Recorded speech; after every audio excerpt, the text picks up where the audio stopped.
Having a written legal will is important, but more than half of Aussie adults don't have one. Vision has entered into a partnership with SafeWill, a leading online will writing platform, to provide you with an easier and more affordable way to write or update your will. As part of the Vision family, we want you to know about a way that you can write your will for free. Start the process now and complete it at no cost during Leave a Legacy Week from February 26th to March 3rd. See all the details at vision.org.au/legacy. A biblical perspective on life, culture and current events. This is 2020 on Vision. So let's turn our attention to the developments in the war-torn nation of Ukraine, where the Russian invasion continues to wreak unspeakable horrors and even the possibility of World War III. Insights into the horror of war with a special guest today, a doctor working in Ukraine. Dr. Rudi Myhovych is a neurologist and president of the Christian Medical Association of Ukraine. His organisation was working towards building a better health system before the war, but with the Russian invasion came a pivot to become an aid and logistics provider across the country, caring for both civilians and military, including in deoccupied and frontline areas. Well, Dr. Rudi Myhovych is in Australia as a guest of the Australian Christian Medical and Dental Fellowship. He, as I said, is president of the Christian Medical Association of Ukraine, and our absolute pleasure to welcome to 2020 Dr. Rudi. Rudi, welcome along. Thank you so much. Thank you so much for having me, and I will have to listen this skillet song again after our conversation. Hey, Rudi, it's almost 2 years now since the invasion began. I wonder if you've got an overall reflection of your experience of the war so far. Actually, there's many thoughts because it's unprecedented circumstances and situation, not for only Ukraine, but for the world. And the world is changing, the world peace is changing, and as you mentioned, yes, we have to talk about possibility, and it's not just some theory of World War III, because this what's going on in Ukraine, it's not only about Ukraine and Ukrainians. It's showing that any dictator can come and occupy the territory, and the world will just watch and wait. And of course, if the conflict goes beyond the borders of Ukraine and into any of the NATO nations, that's the thing that could spark the World War III. Is this something that ordinary Ukrainians think about what happens if Putin succeeds and Ukraine is invaded, and the possibilities of Russia going even further? Look, as a doctor, there are such things that you cannot have mistakes. As a surgeon, you don't have another mistakes to do another operations when it's complicated. And I would put this question also in such perspective. We already have lessons from the history, and Russia didn't show the peacefulness. They occupied some of the territories in 2014. Crimea and Donetsk. They occupied Georgia in 2008. They occupied part of Moldova.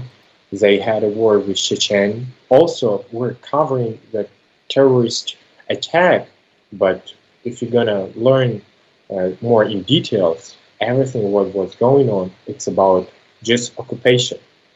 And we Ukrainians, we didn't believe that Russia is going to attack full-scale invasion. It's 21st century.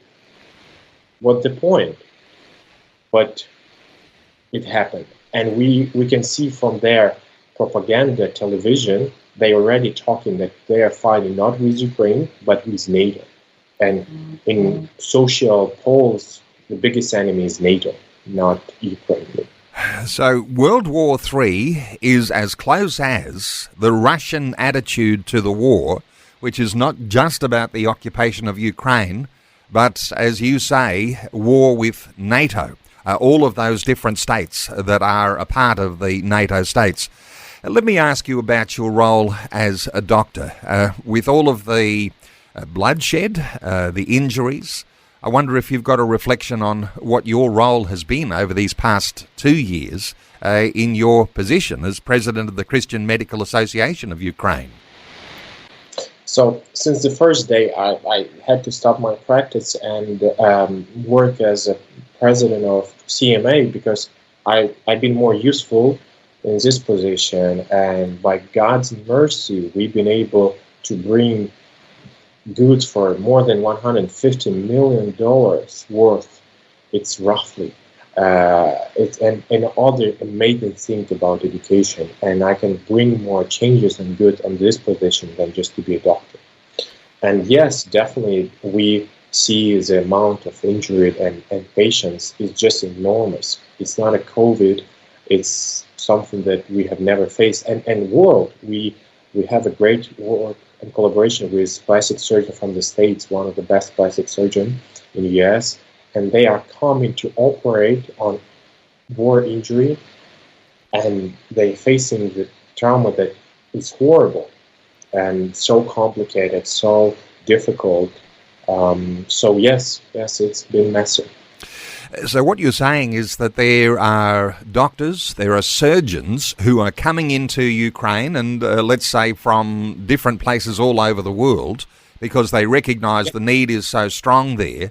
The sorts of injuries, and I'm not sure how graphic you can be here. I think you've got a free rein to just let us know what's the truth of what's going on. But what sort of injuries are presenting themselves most? Say when there's been a bombing or people coming back from the front line.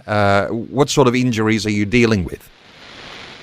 So as Russia mined every field, not every kilometer, but every square meter. The amount of money that Soviet Union is prepared right now is using a lot. Second, it's drones. This is a new war that war have never done and America have never faced before, the drone war. And small, big drones, they are using constantly both sides. And other countries are a lot helping to Russia in the drone direction. So this, and of course artillery. So a lot of amputations, a lot of explosions, a lot of not so many gunshots, because as I mentioned, to have a close fight, you have to went through minefield, drone field, all other artillery shots, and survive. To have a close gunfight. So most of the time it's this, and you can see from the explosions, it's dramatically big injuries. Do we know, Rudi, what the death toll is so far on the Ukrainian side or on the Russian side? You might have a good indicator from your position as to what those numbers might look like. The death toll, I want to ask you about the injuries because this is where you come into play as a doctor, but do we know what the death toll is at this point? So from Russia side, they have more than 300,000 death people, but they are not valuing those people because it's prisoners and mobilized men are from occupied territories. The fear is a big weapon. If they are coming to Ukrainians that are under occupation and telling them, we're going to kill you or you're going to go to the front and you will have possibility to survive there or killed by Ukrainians. We're going to kill you 100%. So they are not valuing the life. Ukrainians' losses by official representatives, they are smaller. We don't know exact numbers. It's still big. I don't want to tell the numbers because it's a little bit private conversation and information that cannot be shared, but it's big numbers. But this is a price that we are paying for freedom. We don't have other choice. And I think our listeners will appreciate that there are sensitivities and there may be some things you might not be able to share, and we'll ask the questions, but you'll know what you're able to deliver without compromising any security. I guess what I'm getting to, so far as the numbers of the dead, is that even though you're working with the wounded and you're treating those who have suffered horrendous wounds in war, that for each person who has died in the conflict, that leaves a family without a husband or a father or a mother. And that obviously has a huge effect on the nation. How do you, if we're sort of checking the pulse of Ukraine, how do we feel about the loss of life and the loss to families that means? It's complicated. I personally lost a couple of friends during this war, and it's complicated. And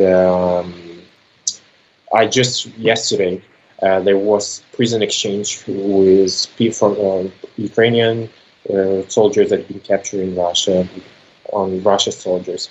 And there was one man who was a defender of Mariupol, the city in Ukraine that right now under occupation.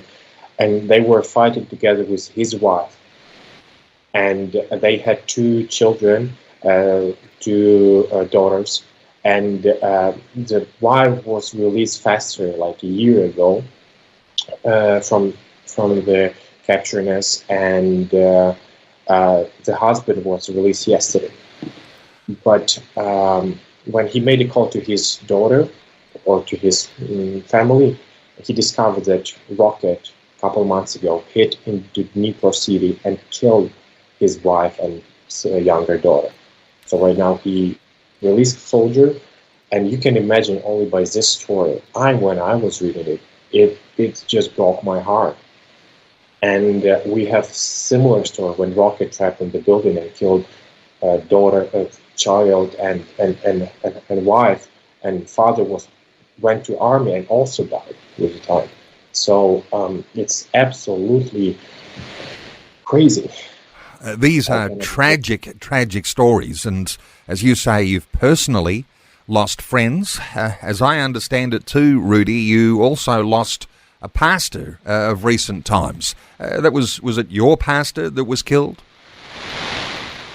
Not my personal pastor, but yes, pastor. They are serving as a chaplains on the phone, and they sometimes really hostile because the moral, spiritual support is extremely important. The war, this is a place where when devil is working a lot, and there are no quietness. The explosion and shots is all the time. So to have inner peace is so important, and have motivation. Sometimes it's even more important than to have a weapon. Because when you have motivation and inner peace, you can fight. But if you have a big tanks, but you don't have inner peace, you can lose the fight. I want to talk to you some more about that inner peace, because in a nation that is war-torn, and sometimes we're familiar with this terminology shell shock or PTSD, post-traumatic stress disorder.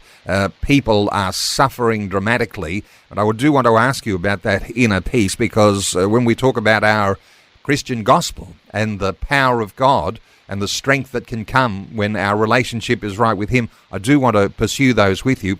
But I do want to invite listeners to join in our conversation, so we will open our talkback lines and we'll take some calls as we're able. 1-800-316-316. Dr. Rudi Myhovych is our guest. He's a neurologist and president of the Christian Medical Association of Ukraine. He's here in Australia, a guest of the Christian Medical and Dental Fellowship of Australia. Let me give the website. That's cmdfa.org.au, cmdfa.org.au. We'll be talking about what sort of needs are there, and that will be your connecting point. Our special guest is Dr. Rudi Myhovych. He's a neurologist and president of the Christian Medical Association of Ukraine. We are talking about what life is like in Ukraine, in the war zone, and what special needs there may be. Rudi, I mentioned just before the break, I'd love to talk to you about the trauma that is being suffered by so many Ukrainians. With such death and destruction and the walking wounded, no doubt the PTSD issues, the post-traumatic stress disorder, people who are just not what they used to be. Sometimes we used to call it shell shock, and you seem to indicate that people are in a constant state of shell shock. I wonder if you've got any thoughts here about how people are coping with that war zone. I'm not going to describe a super optimistic view because the situation is really, really challenging. And as a Christian organization, we're trying to came with a Christian perspective on solution because we strongly believe only God can give a peace. Doesn't matter what's going on, because you know that sometimes it's everything in Australia can be all right and you don't have a peace, but the same opposite. Everything can explode, the war, people are dying, but you can have inner peace and be okay. So that's why we, together with Christian organization in Netherlands and Dutch government, been able to organize a training for chaplains for mental health support. Because in this question, prevention is also important. And we train the chaplains that are responsible for spiritual, for mental stages of soldiers to be able to overcome, to not face the troubles, the complications that they can. Right now we are training, we've already been trained more than 30, 40 chaplains, and we've been able to train more than 130, and it will impact on more than 60,000 soldiers, defenders that are fighting on the front. And it's not just theoretical help, it's absolutely practical with the gospel, with very practical view how we can, as our chaplains, can help and support, pray for our defenders. Now, I would imagine that, when we talk about PTSD and the sorts of psychological challenges that people are facing in a war zone, and you're indicating you've got 40 chaplains or up to 40 chaplains already functioning, and no doubt not only with the civilian population but on the front lines with your soldiers. 60,000 fighters, I think you said. The need for more chaplains is quite significant. Is it hard to find people who are ready to be on the front lines with those fighters, chaplains who are ready to take this message of the gospel? And as you say, God can bring peace, and there's a peace that passes all understanding, and we all have appreciation of that. But is it hard to find chaplains to be trained up and to actually expose themselves to the dangers and be there alongside troops? I would say no, it's not difficult to find. There's many people, and that is surprising me because it's dangerous. Again and again, it's only in films, it's beautiful and courageous. I have a friend who came from Germany. He's a young boy, 21 years old, strong, big, and he was like, I'm going to fight, I'm going to join the army. And he didn't enjoy it, but he was in evacuation. He is still in evacuation brigade. After first his rotation, he lost all his masculinity and said, Rudi, it's so fear, it's so stressful, it's so scary. And I'm surprised that our chaplains are ready to go. The bigger question was financial support of salaries, because everyone wants to donate to different things. But when we're talking about financial support of the family as a chaplain, sometimes they can go to army officially, but they also have limitations. So sometimes I know churches are support the chaplains to be on the front so they can exist. And and I think it's showing to us that how important it is to impact or emphasize not on resources, but put money in people. help people to help other people, and not just to buy the cars and facilities. We know from our own Australian history the value of chaplains, as they have performed amazing duties on the front lines with soldiers in past wars. And I know that listeners can certainly identify as you're sharing the value of a chaplain that brings the presence of God and even the peace of God into very fearful situations. And I imagine, just to stay with the sort of stress that comes upon a life, the sort of trauma, because you've got not only those civilians with drone attacks and with mines, but those who are on the front line, who are fighting in the war, being exposed to death, to body parts, rape, torture and violence. There are deep psychological wounds, aren't there, that people suffer, and these are not easy to overcome, and it's not just like you take a pill and it's all gone. This is where the value of the Christian chaplain is so powerful, isn't it? It is. It is, because sometimes psychiatrists, they cannot answer on the challenges that people are facing. Killing people, it's complicated, and you have moral, doesn't matter what you believe. Atheist, believer, Christian, it's complicated. So you have to have other perspective, and it's so important. I was talking the other day with a psychiatrist, and he told people are coming to me and asking me, well, am I doing okay or bad?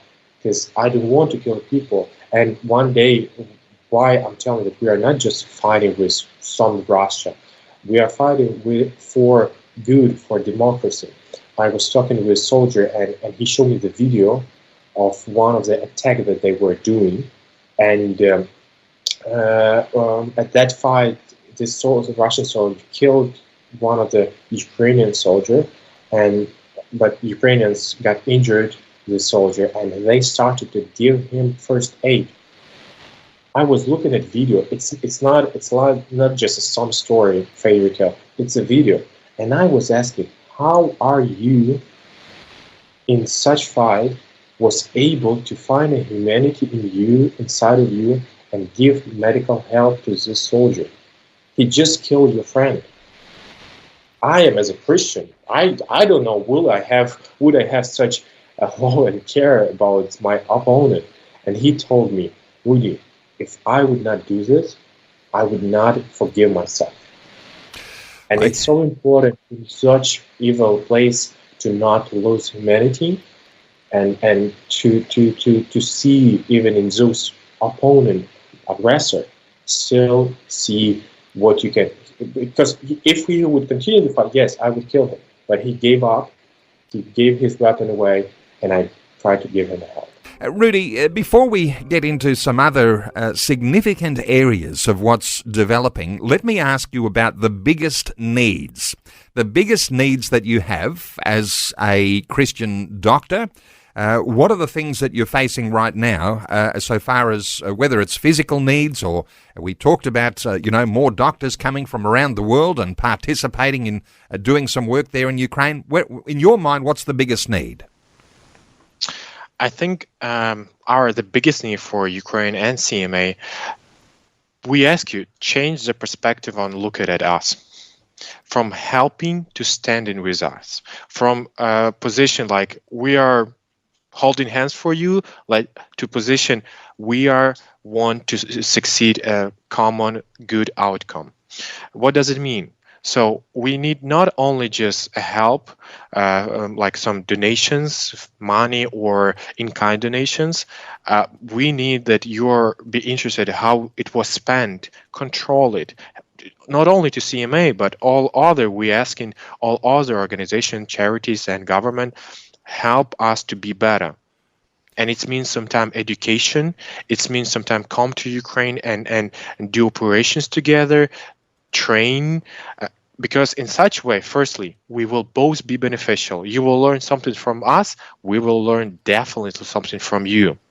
And because sometimes we are having this African approach when we give something, a shoebox, and we're happy with it, but we have to change it. And the war showed it, that when you come into some country, you have to listen local needs and try to to have a bigger, deeper impact. And it's impossible with just giving one shoebox.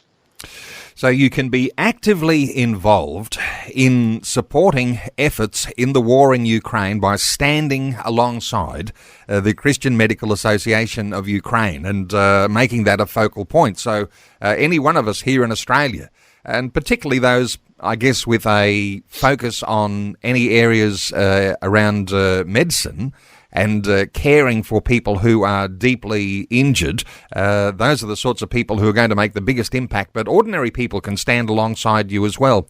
Let me ask you about one particular area that may be a very significant need, and that is for the support for burns victims. How significant is this that you'd like support for? We have a huge challenge problem with burns. If you're going to get more than 50% of the body burns, the probability that you're going to survive less than 20. So 8 out of 10 will die if they get massive burn. And when we understood this huge problem, we said we have to do something. And we've been able to get approved from Taiwanese government to get $1.9 million grant for purchasing some of the Australian great product from one of the companies, BTM Artificial Skin. They gave us a good discount, praise the Lord, to make a purchase. But not only that, as I said, it's so important to do education. When we're talking how people can help, do at least something. It's so important. It's so important to do at least something, and from your something, God will multiply. God will bring from your small contribution something big. We can talk hours. I can sit with you hours just to give you example and telling you that this is so true, that when you're going to do something, God will do more. He wants collaboration, but it is impossible collaboration with God if you're not going to do something. And often we think that we want to make a contribution in Christian mission, and we think of missionaries that will go abroad and will take the gospel. But what you're describing right now is an opportunity for listeners to our conversation today to be involved in a Christian mission enterprise by actually supporting in all of these different ways, actively being involved by standing with the Christian Medical Association of Ukraine in all of the needs that are there as war continues. And of course, burns victims are very much in need right now. And yes, we're all aware that Australia has been on the cutting edge with some of that technology with skin when there is burn conditions. Let me ask you about some other religious issues here.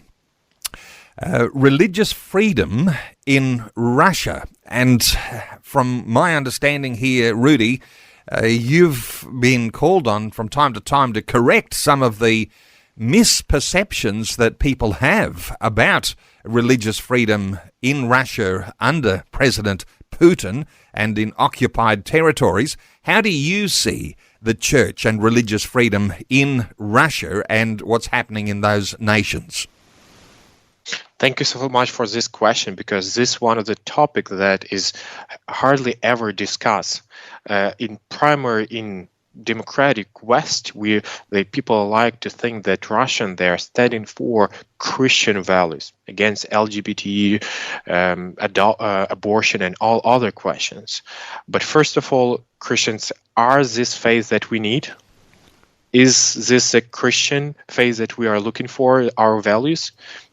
I don't think so. And second of all, Putin is using the church as a covering, and there is no God at his action at all. There's more tradition when we're talking about those questions, but definitely not a church. If you want to have more insight or understanding of this situation, you have to go into history. The challenge of Western society, we don't know the history. And Hitler did the same with the church. read the Dietrich Bonhoeffer, which challenges he had in during Hitler's rule. Hitler was using the church the same as a covering to bring God's word and church all over the country.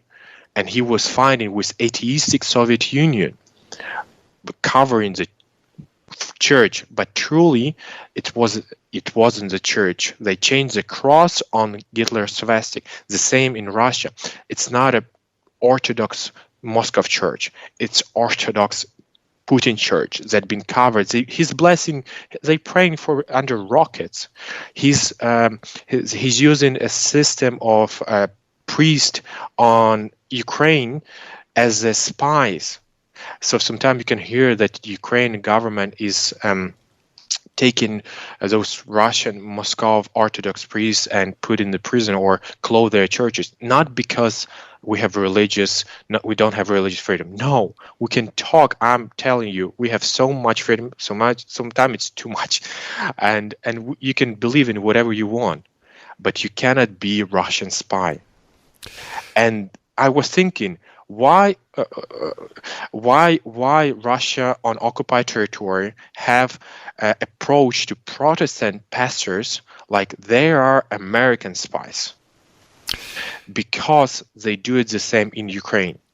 And they put in prison some of the Protestant pastors. They close the churches and using right now as their politician point in Melitopol.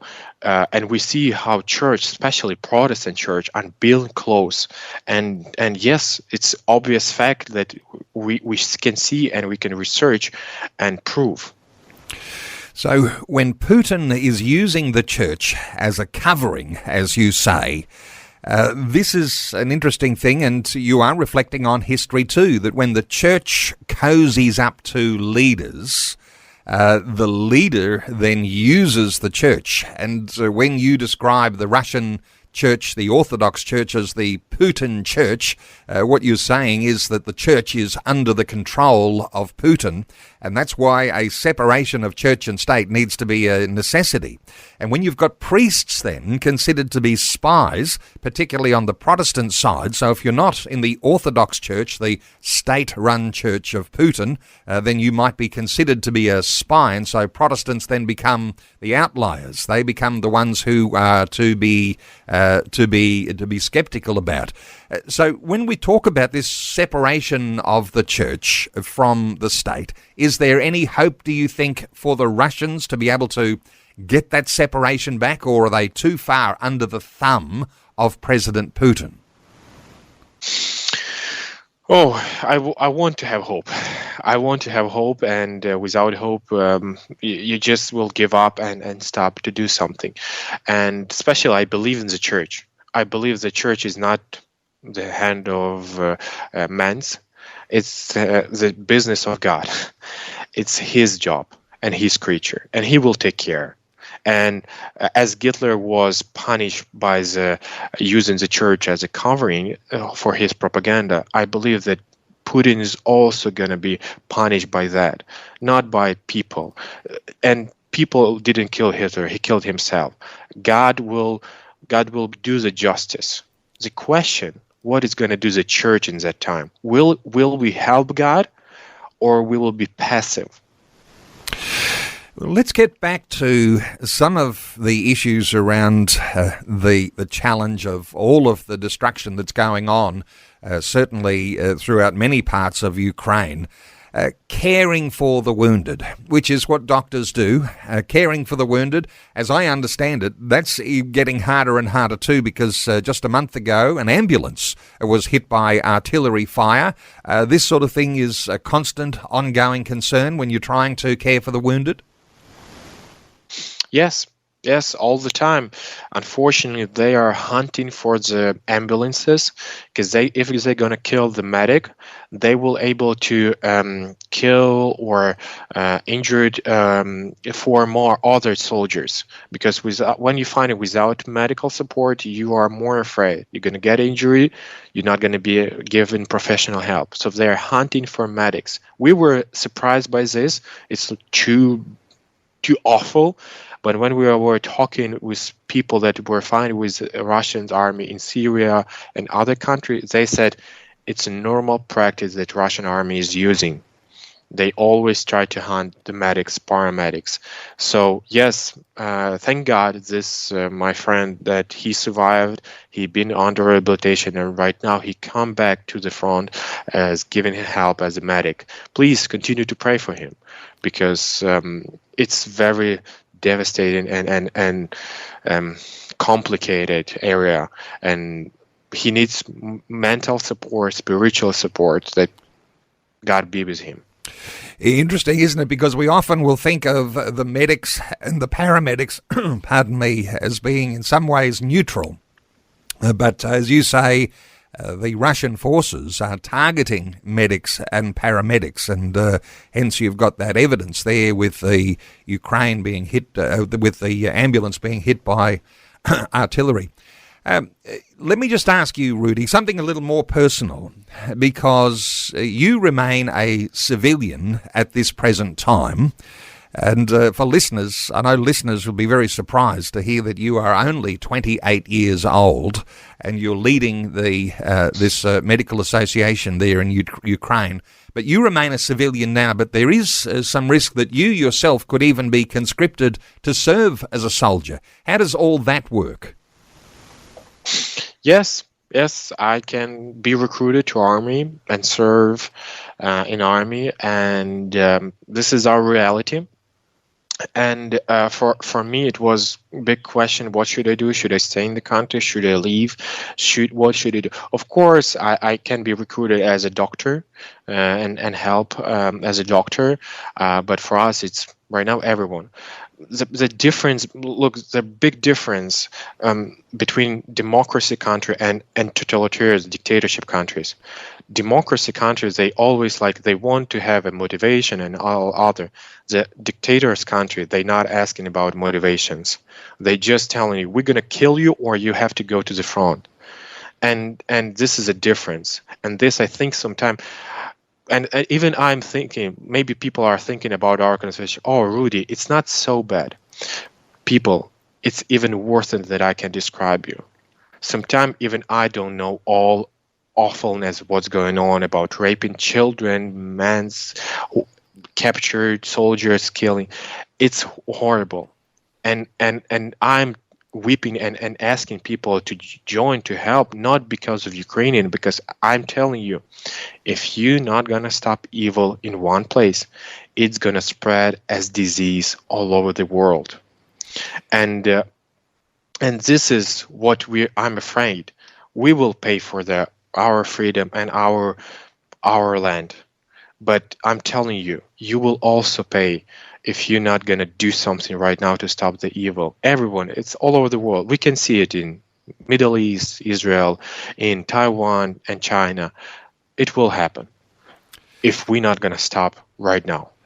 As you say, it spreads like a poison, and that's why the battle in Ukraine is a battle that the whole world needs to be focused on and even involved in ways that are obviously going to preserve peace in those other states while that peace is being preserved. But as you say, things get out of hand and the whole world will be involved in what will eventually potentially be a World War III. The people of Ukraine, Rudi, their support for President Volodymyr Zelensky, how is that support going? Is there any waning support, or is your leader still considered to be something of a hero to the Ukrainian people? Again, we're a democratic country. Only in dictatorship country you have one leader that everyone likes. So in our country, you can tell anything about Zelensky, Zaluzhny, or any other our leaders. And we don't have, and the same in Australia or United States, you can tell whatever you want. So Absolutely. In the beginning, the first years, we were much more supportive of Zelensky. But when time go on, we see the mistakes of decision or mistakes of communication, government with civilians. And of course, in the times of recent news, maybe you heard about conflict between Zelensky and Zelensky. It's something that disturbs us. This politician battlefield that can be still majority support Zelensky because he showed up as a leader who will not leave the country in the most crucial time and will be ready to die for the values that we believe in. Of course, time go on and different challenges, but I think it's not a question of Zelensky or Zelensky. It's a question of people that are ready to fight. Doesn't matter who's going to be the leader. And those values that are being fought for, as you say, Ukrainians don't want a Russian rulership over them, and there is a real passion for defending that homeland in Ukraine. Let me move on to the next generation, because as Ukraine is losing a generation of young men, children become a focus because there now are a significant number of children who've been orphaned, who've become wards of the state. So far as your role there, is there any thought or any comment that you've got around what's happening to the children of Ukraine? Yes. Yeah. Thank you so much for asking the question. It's a very important question. First of all, my church, we have a ministry for orphanage, and we're helping. And this is one of the messages that I want to Australian churches. Find Ukrainian church that you can partnership and create a sisterhood program to help individual church that will help you understand a more real needs, because it's not just far away. It will help you to understand what every church can do and multiply their work. So my church is doing a lot of job with orphanage, and it's increasingly number when people children are losing parents or parents are losing children. But other moment that I want to talk, it's about it's been approved by international independent court and in inspection that Russians they kidnapping children, and this is what is really horrible. When we're talking about, oh, the Russian is not so bad, we know them. No, look at them. They're kidnapping children and they're brainwashing them. They're telling, we are taking you to camp and we will spend time with you. And they're telling, oh, your parent, they gave up you because you're a Russian-speaking child, or they don't care about you, and they left to Ukraine. So they hate their parents. They feel gave up, and yeah, they brainwash them. More than 3,000 children have been kidnapped already. Kidnapped children, and of course then the so many more who have been orphaned and become wards of the state because they've lost parents. Just very quickly, the churches. I know that some churches have closed, others have become sanctuaries for people who've been displaced. Churches in general, have you got an overall just an image of the work of churches, those that are continuing to function in Ukraine? Yes, and I'm telling you, sometimes we people think church is weak, but I want to really encourage you. Church is strong, especially in complicated time, in such dark time. The light of the gospel can be lighter, and church is growing, even in the most difficult area when it was less than 50 members. Right now, there are more than 200 members in small village church, and church became a physical and spiritual shelter. Sometimes we provide help, food, clothes, mental support. Church is a family, and in this time, you need a family. You need a family, and just on another personal note there too, Rudi, you're here in Australia and you're a guest of the Australian Christian Medical and Dental Fellowship. But you've left your wife back in Ukraine to make this visit to Australia, and as I understand it, you're missing the birthday of your 3-year-old son. So special honour to you, because here you are talking to us and you're missing a very important birthday, the 3-year-old birthday for your son. I know that there'll be listeners who would like to stand alongside you, and I'm going to give the website in just a moment for the Christian Medical and Dental Fellowship of Australia. You've got a very good relationship with the Australian Christian Medical and Dental Fellowship. This is something that's continuing, and no doubt there are medicos coming from Australia, and they're supporting some of the effort that's going on to care for Ukrainians who are under such hardship at this time. Have you got a special message at all for those listeners right now who are thinking, maybe I can do something to be a help? What would you say to encourage those listeners? So firstly, continue to pray. We don't see the end of the war. Be ready for a long time. Be patient, but continue to pray. I believe that only God's miracle can finish it and help us. Second, please support Australian Christian Medical Association because we are great partners, and I believe if even small contribution but stable contribution can help and support and make a difference. I'm telling you, the mustard seed parable, it's about not a big fruit, it's about small step of faith that we have to do, everyone.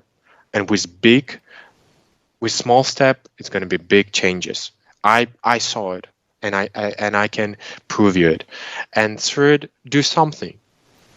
Just decide not to be passive, but do something. Pray.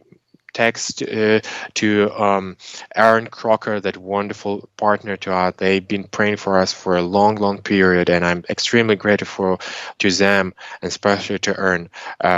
Connect with Dr. Lara. Aaron will tell you also maybe to her more how you can help. So we are grateful for already what you're doing. It's amazing. Thank you so much. Some wonderful identities, Ernest Crocker and Lara, as you mentioned, people that you'll connect with when you go to the website of the Christian Medical and Dental Fellowship of Australia. Let me give that website, because no doubt there'll be some listeners right now who are saying, I've never even heard of the Christian Medical and Dental Fellowship of Australia. I need to be connected right now. So here's the website, cmdfa.org.au. That's the initials of the Christian Medical and Dental Fellowship of Australia, and this wonderful connection to the Christian Medical Association in Ukraine. And that's the association that Dr. Rudi Myhovych is leading right now. And Rudi, I must say, just humbly, thank you so much for sharing your heart with us today on 2020. Australian listeners have no doubt appreciated coming in behind the scenes and recognising just how significant the conflict is and how dreadful those stories are that are emerging from a war zone. Thank you so much for sharing your heart with us and with listeners today on 2020. Thank you so much for asking to come. It's an honor to be and talk. It's also extremely important not to stop, because sometimes the devil wants the truth to be stopped. But we as a Christian, I think we have to fight for the truth. Thanks for taking time to listen to this audio on demand from Vision Christian Media. To find out more about us, go to vision.org.au.